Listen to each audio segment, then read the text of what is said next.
Project 3.2 Chump Code Clock and Counter showcases the groundwork for the cheap homebrew understandable minimal processor, or Chump. The NE555 is used in a few creative ways along with a combinational logic circuit. In the A-stable circuit, C1 is able to charge through R1 and R2 and discharges only through R2 when, Q naught is high. So the voltage of C1 looks like this. You can see it stays in between 1/3 VCC and 2/3 VCC.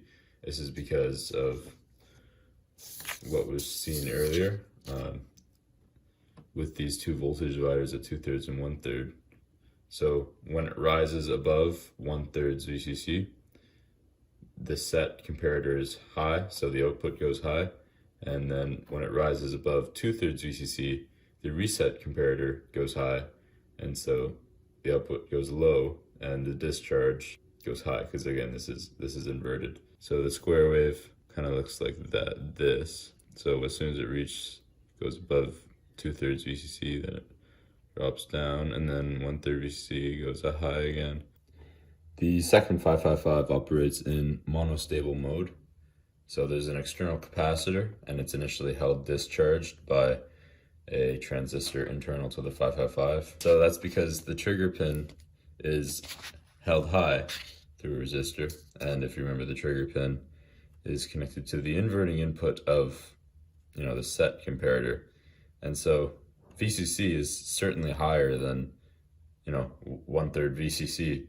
So the set bit is low. The transistor is able to connect discharge and ground. Whenever this push button is pressed here, then the trigger pin receives ground. The ground signal is lower than 1/3 VCC, and so the set bit goes high, and the output goes high, and the transistor turns off.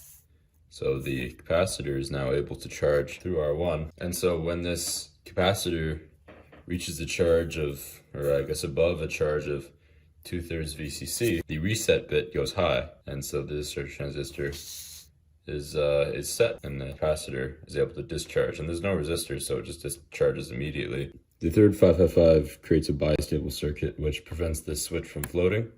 If the switch is in the right position, the trigger pin receives a high and the output's on. If the trigger's in the left position, the reset pin receives a low and the output is off. Next, the combinational logic circuit uses inputs from all the 555s to determine what clock signal the rest of the chump will use. And so if the select bit is, if it's high, the A-stable pulse goes through, and if the select bit is low, then the manual pulse will go through. You can't see it, but I'm clicking the button, just as long as the halt line remains low.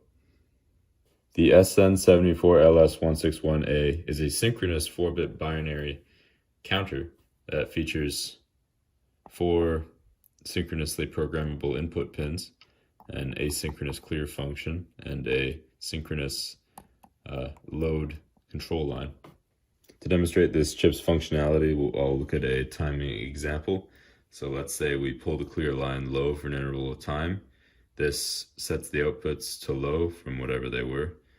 And let's say while the clear line is low, the load line is also low, pulled low. And so that means that at the next clock pulse, the outputs will mirror their respective input. As soon as this load is disabled, then at the next high clock pulse, it continues to count from 12. Set the load inputs, C and D, high, and then clear it, load it, and then when we let go at the next clock pulse, this is a 12. It's kind of flipped from our perspective. And then the next clock pulse after the load control line is flipped high again.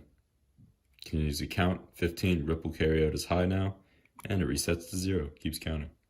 An 8-bit chump instruction has a high and a low nibble. The high nibble is the opcode and maps to a Chumpinese operation. The low nibble is an operand. Depending on the low order bit or control bit of the high nibble, the operand can be a constant or an address in RAM. A 0 on this bit corresponds to a constant instruction, and a 1 corresponds to a memory instruction.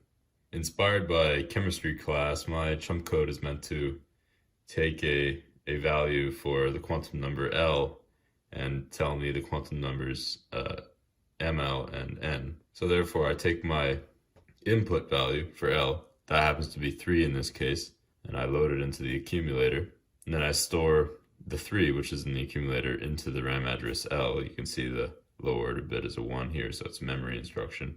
And then next I read L, and I add it to whatever's in the accumulator. Right now it's 3, so that makes 6. That's this part of the equation here. And then I add 1 to that value, and I store that to ML. And then I read L once again, I load it into the accumulator, and then I add 1, store that to N, and then this is just, an infinite loop.